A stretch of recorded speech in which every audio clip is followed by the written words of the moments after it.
కంటి ఎదురుగుండా కనబడే వాస్తవాలను వక్రీకరించి దానిని వ్యక్తికి ఆపాదించడం ఎలాగో భారతదేశంలో ఒక సెక్షన్ ఆఫ్ సైకలాజికల్ కిల్లర్స్ అంటారు వీళ్ళు. అంటే మానసికంగా ఎలాంటి మాటలు చెయ్యాలి, ఎలాంటి సమాజాన్ని చంపేయాలి అనడంలో సిద్ధహస్తులు. నీట్ పరీక్షల్లో పేపర్ లీక్ అయింది.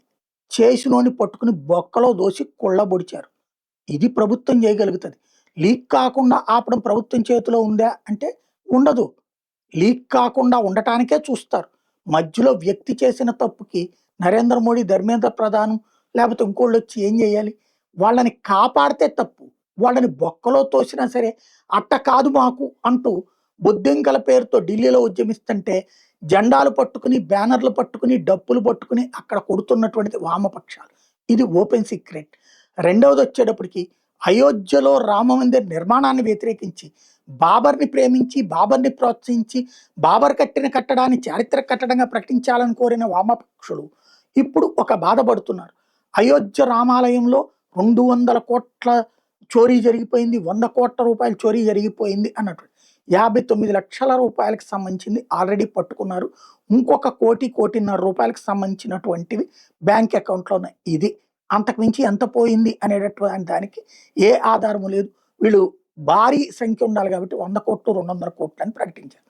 సరే విచారణ అయిపోయింది. 8 మందిని అరెస్ట్ చేశారు. దాంతో పాటుగా చంపత్రాయ్ మిశ్రాలు రాజీనామా కూడా చేశారు.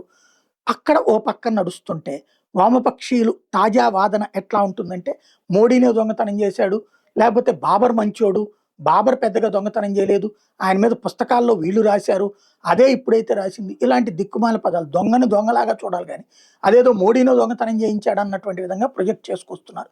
అది వాళ్ళ మానసిక దౌర్బల్యం కాదు, సమాజం మీదన వాళ్ళ మానసిక దౌర్బల్యాన్ని రుద్దే తత్వం. ఇప్పుడు వీళ్ళకి మోడీ దొరికిపోయాడు. ఎందుకంటే రాజస్థాన్‌లోని బిల్వారాలో ఓ వింత దొంగతనం జరిగింది.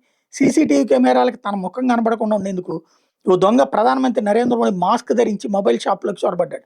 షాపు తాళాలు పగలగొట్టి సుమారు ఓ 40 50 మొబైల్ ఫోన్‌లని దొంగిలించి పరారయ్యాడు. ఇప్పుడు వీళ్ళందరి ఆలోచన ఎట్లుంటది?